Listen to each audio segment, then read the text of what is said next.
신명기 10장은 그때라고 하면서 시작을 합니다. 그러니까 우리가 어제 살펴보았던 신명기 9장으로부터 계속 이어져 가고 있는데요. 어제 신명기 9장 마지막에서는 모세가 다시 한번 또 40일이라고 하는 기간을 통하여서 하나님 앞에 나아갔던 그때입니다. 40일에 특별히 지난 9장을 통해서 모세가 강조했던 건 그 40일 동안 그는 먹지도 또 마시지도 않으면서 하나님께 이스라엘의 죄를 놓고 간절하게 간구했던 시간, 그 시간이 이제 40일이라고 알려줬던 것이죠. 다시 얘기하면 그가 그의 목숨을 걸고 하나님과 이스라엘의 그 사이에 서서 중보하며 또 중재하던 그때입니다. 그때 이제 하나님께서 모세에게 처음과 같은 두 돌판을 다듬어 가지고 산으로 올라오라고 명령을 하십니다. 왜냐하면 그 중간 과정에서 이미 하나님께서 그의 말씀을 기록해 주셨던 돌판이 깨어져 버렸기 때문이죠. 그런데 이번에 처음과 같은 두 돌판을 가지고 올라오면 거기에 이제 하나님께서 다시 하나님의 말씀을 새겨 주실 것을 기대하게 하는 그 말씀과 아울러서 한 가지 더 추가되고 있는 것은 무엇이냐면 나무 궤를 가지고 올라오라라고 말씀을 하십니다. 그리고 그곳에 말씀이 새긴 돌판을 보관하게 되는 것이죠. 이 궤는 임시궤라고 볼 수 있을 것 같습니다. 우리가 이미 이전에 다른 성경을 통해서 살펴보았던 것과 마찬가지로 언약궤는 또 다른 방식으로 제대로 만들어지게 되죠. 그러니까 지금 이 궤가 이후 구절에서 언약궤라고 불리게 되어지기는 하는데요. 아무튼 중요한 것은 그 궤의 형태가 어떠한 것이냐를 떠나서 하나님께서는 이 말씀이 기록되어 있는 돌판을 보관할 수 있는 궤를 준비하라고 하셨고, 그때부터 이 돌판은 궤에 담기기 시작했고 그 궤를 언약궤라고 불렀다고 하는 것이죠. 그러면 언약궤의 용도가 무엇이겠느냐라고 하는 것인데, 이 언약궤는 돌판이 깨어지는 것을 방지하는 용도가 있었을 것으로 우리는 살펴볼 수 있습니다. 만약에 이 돌판에 새겨진 것이 하나님의 말씀이자 언약이라고 우리가 강조해 볼 수 있다면 결국 그 돌판이 깨진다고 하는 것은 언약이 깨지는 것과 같은 상징성을 갖고 있겠죠. 그래서 모세가 그 시내산으로부터 내려왔을 때 이스라엘 백성들이 하나님께서 주셨던 말씀을 지키지 아니하고 금송아지를 만들어서 그것이 자신들의 신이라고 이야기를 했을 때 모세는 하나님과 맺었던 그 언약의 돌판을 깨뜨려 버리게 되어집니다. 그러니 이 돌판이라고 하는 것은 이제 이 언약궤라고 하는 것은 이 하나님의 약속이 담겨 있는 이 돌판이 깨뜨려지지 않도록 보호하는 역할을 했을 것뿐만이 아니라 이 말씀이 깨어지지 않도록 하라라고 하는 그 상징성을 그대로 담아두고 있는 것으로 좀 해석해 볼 수 있을 것 같습니다.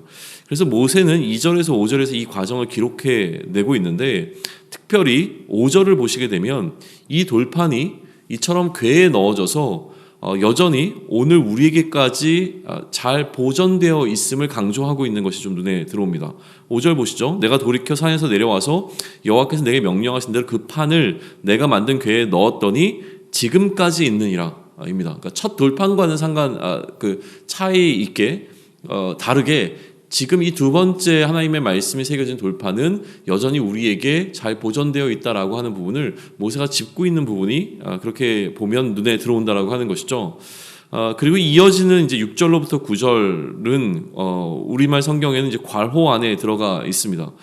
이 괄호로 표기된 것은 일부 사본에는 이 내용이 등장하지 않는다고 하는 것인데, 그러나 이 괄호 안에 있는 내용을 살펴봐도 이 괄호 안의 내용이 강조하고 있는 것은 분명히 이 언약의 돌판이 담겨 있는 궤라고 하는 것이죠. 언약궤라고 하는 것입니다. 특별히 8절을 한번 보시면 그때 여호와께서 레위 지파를 구별하여 여호와의 언약궤를 매게 하며 여호와 앞에 서서 그를 섬기며 또 여호와 이름으로 축복하게 하셨으니 그 일은 오늘까지 이르느니라 라고 되어 있습니다. 그러니까 이 하나님께서 주셨던 말씀이 새겨진 돌판이 궤에 잘 담겨서 특별히 레위인들에게 이 책임이 넘겨진 이후에 이것이 잘 지켜져서 오늘 우리가 놓여있는 이 상황까지 잘 이어져 왔다라고 하는 것은 이 하나님이 이스라엘과 맺은 언약이 깨지지 않았다라고 하는 그 상징성을 이야기하고 있는 것으로 우리는 살펴볼 수 있다고 하는 것이죠.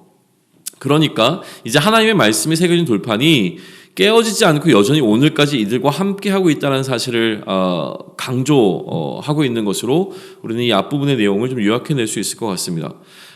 그리고 이 40일 동안의 중보의 결과로 하나님께서는 이스라엘을 향한 진노를 좀 거두시게 되어지죠. 10절과 11절이 그 부분을 기록을 하고 있습니다. 그리고 하나님께서 이처럼 언약을 파기하지 아니하시고 여전히 이 언약을 보존하시는 가운데 무엇을 이스라엘에게 원하시는가라고 하는 그 하나님의 원하시는 것이 12절과 13절에 기록이 되어져 있는데요. 이스라엘아, 내 하나님 여호와께서 내게 요구하는 것이 무엇이냐? 곧 내 하나님 여호와를 경외하여 그의 모든 도를 행하고 그를 사랑하며 마음을 다하고 뜻을 다하여 내 하나님 여호와를 섬기고 내가 오늘 내 행복을 위하여 내게 명하는 여호와의 명령과 규례를 지킬 것이 아니냐라고 기록이 되어 있습니다. 단순히 하나님께서 원하시는 것을 행하는 것뿐만이 아니라 그렇게 하나님을 원하시는 것을 행하는 것은 우리의 행복이 된다라고 하는 사실에 대해서 모세는 이 이스라엘 출애굽 2세대들에게 다시 리마인드 시켜주고 있는 장면을 마주하게 되어집니다. 그리고 이들이 선택받은 민족이라고 하는 사실을 14절과 15절에서 강조하고 난 이후에 그러므로 결론적으로 16절에서 너희는 마음의 할례를 행하고 다시는 목을 곧게 하지 말라라고 하는 권면을 이들에게 좀 주고 있습니다. 마음의 할례를 행하고 다시는 목을 곧게 하지 말라라고 하는 것이 모세가 지금 출애굽 2세대들에게 전하고 있는 설교 말씀의 어떻게 보면 중심 구절이 될 수 있을 것입니다. 그렇다면 이제 목을 곧게 한다는 것은 과연 무엇인가라고 하는 것인데요. 하나님을 오해하게 되어질 경우에 발생하게 되는 것이 이들의 목을 곧게 하는 것이라는 것을 이어지는 구절을 통해서 우리는 볼 수 있습니다. 17절과 18절 그리고 19절에서 이어지는 그 내용들을 살펴볼 때에 이들이 하나님이 누구신가라고 하는 것에 있어서 사실은 좀 오해하고 있는 부분들에 관해서 모세가 짚어주고 있다는 생각을 좀 하게 되어집니다. 너희의 하나님 여호와는 신 가운데 신이라고 하는 것이죠. 그러니까 여호와와 동등한 신이 있다라고 하는 것을 상정하지 말라라는 이야기를 하는 것이고, 그리고 주 가운데 주시고 크고 능하시며 두려우신 하나님이시라 사람을 외모로 보지 아니하시고 뇌물을 받지 아니하신다라고 하는 것은 하나님께서 우리의 어떠함 때문에 좌지우지되는 분이 아니라는 사실을 강조하고 있는 겁니다. 우리가 하나님을 행함을 어떤 다른 신들처럼 조정해낼 수 없다라고 하는 개념 속에서 지금 이 이야기를 하고 있는 것으로 좀 이해하시면 좋겠고, 또 특별히 고아와 가부를 위하여 정의를 행하시나니 나그네를 사랑하며 그에게 떡과 옷을 주신다라고 하는 부분이 강조되고 있는 이유에 대해서는 조금 더 묵상해 볼 필요가 있습니다. 왜냐하면 지금 이 부분이, 그러니까 이것 외에도 굉장히 많은 하나님의 일하심이 있을 텐데 왜 유독 여기에 집중하면서 지금 모세가 이야기를 하고 있는가라고 하는 것인데, 이들의 형편이 과연 이렇다라고 하는 그 관점 속에서 우리는 생각해 볼 수 있을 것 같습니다. 왜냐하면 19절에 보게 되면 모세는 나그네를 사랑하라고 명령하면서 너희가 애굽에서 나그네와 같은 때가 있었다라는 이야기를 하는 것이죠. 그러면 이들이 목이 곧게 되어지는 것은 무엇이냐면 이들의 과거를 잊게 되었기 때문이라고 하는 사실입니다. 그들을 목을 곧게 만드는 것은 이들이 과거에 어떠했는지, 그들이 하나님으로부터 어떠한 은혜를 입었는지, 하나님이 어떠한 분이신지를 잊게 되어질 때에 이들의 목이 곧아진다라고 하는 사실 때문에 모세는 특별히 몇 가지 사건들을 지금 주목하면서 이들에게 이야기를 하고 있는 것이죠. 그러니까 역시 우리의 문제도 이스라엘 문제와 다르지 않습니다. 하나님이 누구신지를 잊고 하나님께서 우리에게 베푸신 일을 잊고 우리의 과거를 잊게 되어지면 우리의 목이 곧아진다라고 하는 것이죠. 이 목을 곧게 하는 것은요, 하나님을 경외하지 않게 하고 또 하나님을 섬기지 않게 하고 하나님을 의지하지 않게 만들고 하나님의 이름으로 맹세하지 않게 만드는 것이라 라고 하는 사실을 이어지는 이제 20절을 통해서 보게 되어지는데, 그래서 이 왜곡된 것을 바로잡으라고 하는 명령으로 우리는 이 20절로부터 22절까지의 내용을 좀 정리해 볼 수 있을 것 같습니다.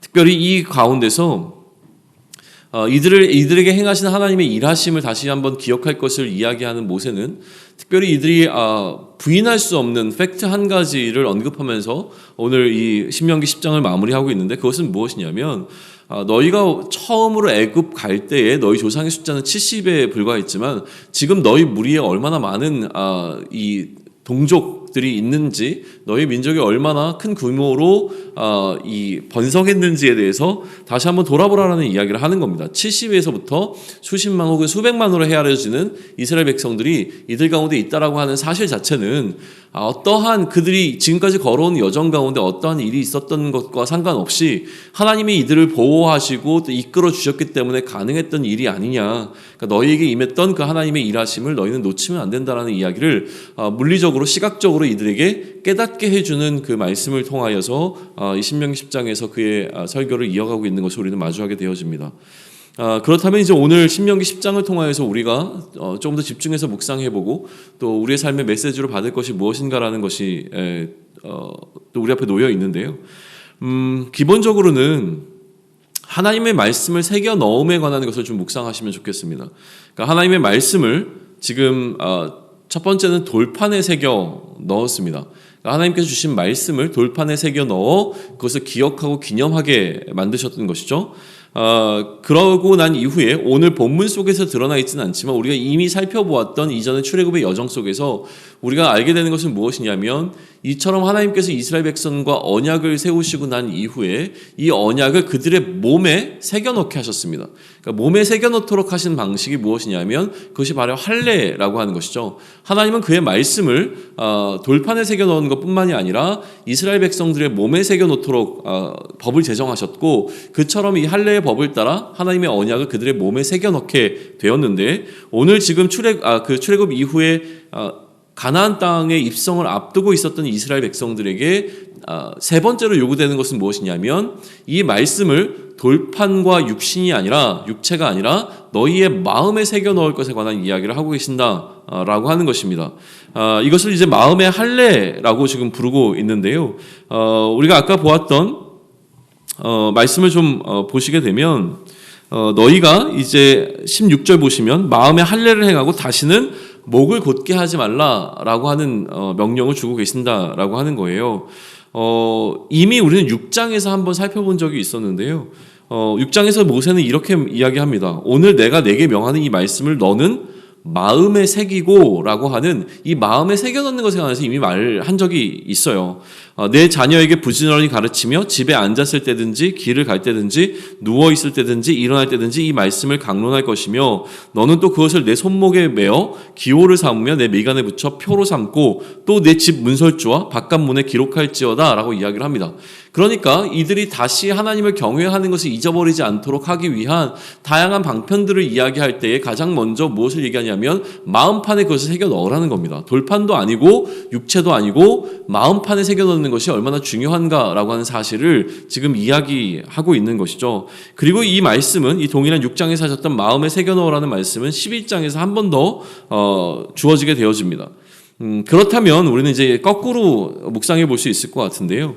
목을 곧게 하지 않을 방법은 무엇이냐면 하나님의 말씀을 마음에 새겨 넣는 것입니다. 우리의 목이 고다되지 않게 할 수 있는 유일한 방편이라고 얘기할 수 있는 것은 무엇이냐면 그것은 그 말씀을 마음에 새겨 넣는 것이죠. 그렇다면 하나님의 말씀을 마음에 새긴다는 것은 도대체 어떻게 하는 것이냐라는 질문을 던질 수가 있을 것 같습니다. 단순히 하나님의 말씀을 많이 암송하고 또 많이 읽고 하는 것이 하나님의 말씀을 우리 마음에 새기는 것인가? 라고 질문을 던졌을 때 그것이 전혀 틀린 이야기는 아닙니다. 그러나 더 본질적인 의미를 우리는 묵상해 볼 필요가 있습니다. 말씀은 인격체입니다. 특별히 이제 요한복음에서 말씀은 인격체로 잘 설명이 되어지는데 말씀이 육신을 입어 이 땅에 오셨고요. 그 말씀이 곧 그리스도이시고 그리스도로 오신 예수님을 이야기합니다. 그러니 말씀이 우리 마음에 새겨진다는 것은 그 말씀이신 그리스도께서 우리 안에 거하시는 것을 의미를 합니다. 이것이 마음의 할례를 받는 것이죠. 그리스도는 그의 영으로 우리 가운데 거하시게 됩니다. 이 그리스도의 영이신 성령님께서 우리 가운데 들어오시는 사건이 성령으로 세례를 받는 사건이라고 이야기를 합니다. 성령 세례라고 부르는 것이죠. 그러므로 마음의 할례라고 하는 것, 말씀이 우리 마음 가운데 기록되어지는 이 마음의 할례, 그러니까 육체의 할례를 받아 하나님의 언약을 육체에 새겨 넣는 것처럼 하나님의 말씀을 우리 마음판에 새겨 넣는 돌비가 아닌 신비에 새겨 넣는 이 말씀의 할례라고 하는 것은 성령께서 말씀이신 성령께서 우리 마음 가운데 들어오시는 사건을 의미하는 것이죠. 이 성령이 우리의 강팍한 마음을 부드럽게 해주셔서 우리의 목이 고다지지 않도록 도와주신다라고 하는 겁니다. 결국 우리에게는 능력이 없습니다. 출애굽 여정 내내 이스라엘 백성이 하나님을 거역했던 것과 마찬가지로 우리 마음 안에는 여전히 하나님을 거역하고자 하는 욕망이 가득한 것이 우리의 본질적인 이 불의함입니다. 그러나 이제 가나안에서 모세와 같은 중보자도 없는 상황 가운데 앞으로 이스라엘이 의지할 것은 그들의 마음에 새긴 말씀인 것과 마찬가지로 오늘 이 시대를 살아가면서 우리가 의지할 것은 우리 마음에 새겨진 하나님의 말씀인 이 성령님이라고 하는 사실을 우리는 다시 한번 묵상할 수 있으면 좋겠습니다.